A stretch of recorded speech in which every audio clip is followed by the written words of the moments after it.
আজকের FII DII market অ্যানালাইসিসে আমরা দেখব নিফটি ক্লোজ হয়েছে 23,123 পয়েন্টে, যেটা নেয়ার অ্যাবাউট 0.7% আপে গেছে। এবং সেন্সেক্সের ক্ষেত্রেও ক্লোজিং হয়েছে 74,616, যেটা 0.7% আপেও গেছে। ইন্ডিয়া ভিক্স, আর সবচেয়ে গুরুত্বপূর্ণ জিনিস হলো ইন্ডিয়া ভিক্স, যেটা কমে গেছে প্রায় 3%।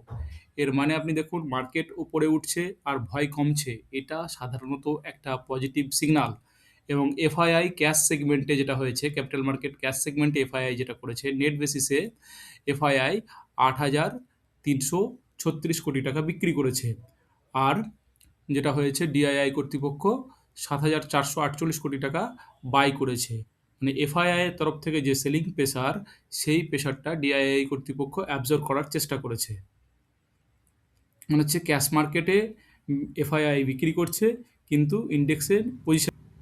আজকে যদি আমরা দেখি মার্কেটে এফআইআই এর কি অ্যাক্টিভিটি হয়েছে ইন্ডেক্স ফিউচারের ক্ষেত্রে 6 তারিখের যে ডেটা ছিল, সেটা 72,568 কন্ট্রাক্ট লং ছিল ফ্রম এফআইআই। আর সেই লংটা 7 তারিখের ডেটে দাঁড়িয়েছে 75,768, যেটা কিনা 3,200 কন্ট্রাক্টের অ্যাড হয়েছে, ফ্রেশ অ্যাড হয়েছে। এতগুলো কন্ট্রাক্ট 3,200 কন্ট্রাক্ট অ্যাড হয়েছে।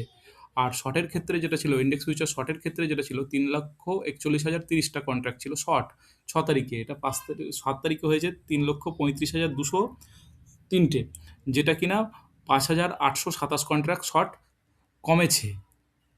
এটা গেল চেঞ্জেসটা দুটো ডেটের মধ্যে।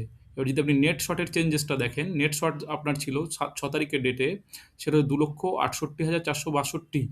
আর আজকের ডেটে 7 তারিখে সেটা দাঁড়িয়েছে 2,59,435, যেটা কিনা টোটাল নেট পজিশন শর্ট পজিশনের কমেছে। সেটা হচ্ছে 9,000-এর উপর শর্ট পজিশনটা কমেছে। তার এটা একটা ক্লিয়ার ইন্ডিকেট হচ্ছে শর্ট কভারিং হচ্ছে মার্কেটে যেটা হচ্ছে এফআইআই দ্বারা শর্ট কভারিং হচ্ছে, আর ইন্ডেক্সে বাই হচ্ছে, ফ্রেশ পজিশন লং হচ্ছে, অ্যাড হচ্ছে। আর কি হলো, আমরা ক্যাশ সেগমেন্টে দেখেছি এফআইআই ডিআইআই স্ট্রং বাই করেছে, এফআইআই সেল করেছে, সেই সেলটাকে ডিআইআই অ্যাবজর্ব করেছে।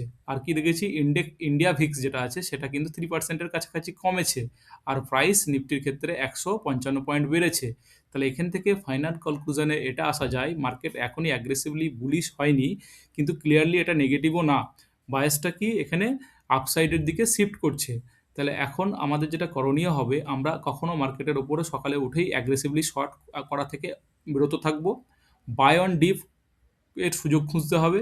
আর এটার জন্য আপনাকে মার্কেটকে টাইম দিতে হবে স্ট্রাকচার ক্রিয়েট করার জন্য। মার্কেট একটা প্রপার বাই অন ডিপের যদি স্ট্রাকচার ক্রিয়েট করে, সেইভাবে আপনি রিয়াক্ট করতে পারেন। তাহলে একটা কথা মনে রাখতে হবে, মার্কেটে টিকে থাকতে শুধু প্রাইস না,